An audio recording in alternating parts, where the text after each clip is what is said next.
आज आम्ही निघालो आहेत सर्वजण मॉलमध्ये जायला, कारण कधीतरी असं प्लॅनिंग बनतो आणि मग मॉलमध्ये निघून जातो. कारण काय आहे ना, मॉलमध्ये ना कसं लहान मुलांना खेळण्यासाठी खूप साऱ्या गोष्टी आहेत आणि त्याचकरिता मेन म्हणजे त्यांच्यासाठीच मॉलमध्ये जातो आम्ही.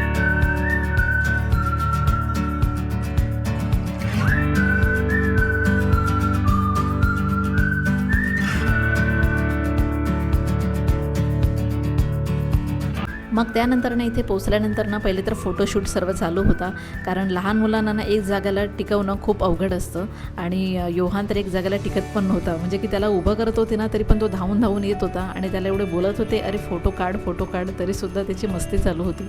आणि म्हणूनच माझ्या नंदेच्या मुलाने मग त्याला पकडलं आणि मग दोघांनी पण फोटो काढले. मग अशी मस्ती चालू असताना ना सर्वजण एकत्र आले, म्हणजे की जाऊबाईच्या मुली पण आणि नंदेचा मुलगा, आणि सर्व एकत्र राहून म्हणजे त्यांचा एक फोटो काढला. कारण असं तरी भरपूर दिवसानंतर सर्वजण भेटतात आणि मग त्याच करता हे सर्वजण भेटले ना की आम्ही पटकन फोटो काढून घेतो.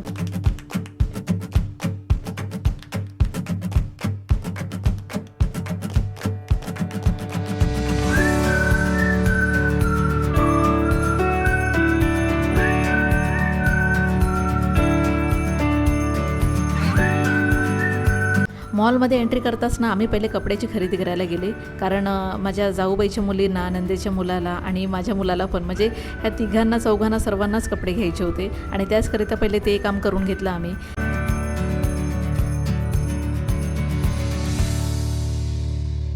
मग सर्व शॉपिंग झाल्यानंतर ना आम्ही गेलो खेळण्यासाठी, म्हणजे की मुलांना खेळायला.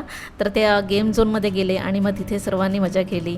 बघा, मी असं तरी सुरुवातीला बोललीच आहे की मॉलमध्ये जायचं कारण हेच आहे की मुलांना तिथे चांगले चांगले खेळायला गेम्स असतात आणि त्यांचं मन पण लागतं आणि नवीन नवीन गोष्टी शिकायला मिळतात त्यांना. मग त्याचकरिता ना हा चांगला पर्याय आहे की 2-3 महिन्यातून एकदा मुलांना मॉलमध्ये घेऊन जायलाच पाहिजे. भले तुम्ही शॉपिंग करा किंवा नका करू, पण खेळण्यासाठी त्यांना एकदम छान प्लेस आहे.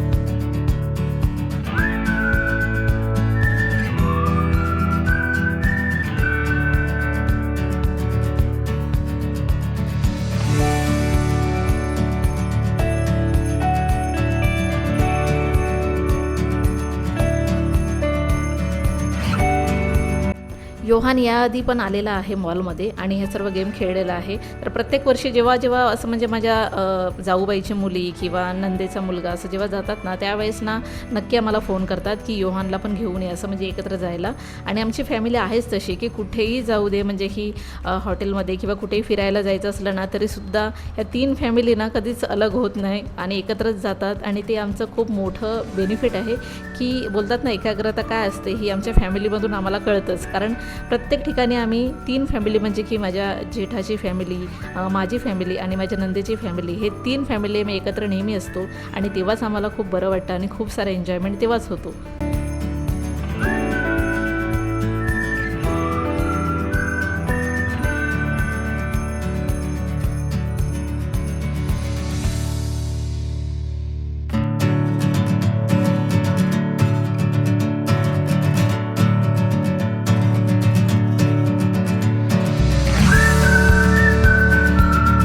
मग मॉलचं सर्व झाल्यानंतर ना आम्ही गेलो हॉटेलमध्ये, कारण भरपूर वेळ झाला होता, 9-9:30 झाले होते. आणि मग तिथे मस्त जेवण वगैरे करून घेतलं आणि चांगलं आईस्क्रीम खाल्लं. मग त्यानंतर चौपाटीला गेले आणि चौपाटीला मस्त फिरत बसले, कारण वेळ पण झालेला, पण तरी पण विचार केला की डायजेस्ट व्हायला पाहिजे ना जेवण. मग मस्त तिथे पण आम्ही मजा केली, कारण 12 वाजेपर्यंत ना म्हणजे बीचवर ना म्हणजे शांतता नसते. मुंबई साईडला खूप सर्वजण असतात, फिरत असतात, बसलेले असतात आणि मग आम्ही पण तोच फायदा घेतला आणि असा गेला आमचा दिवस.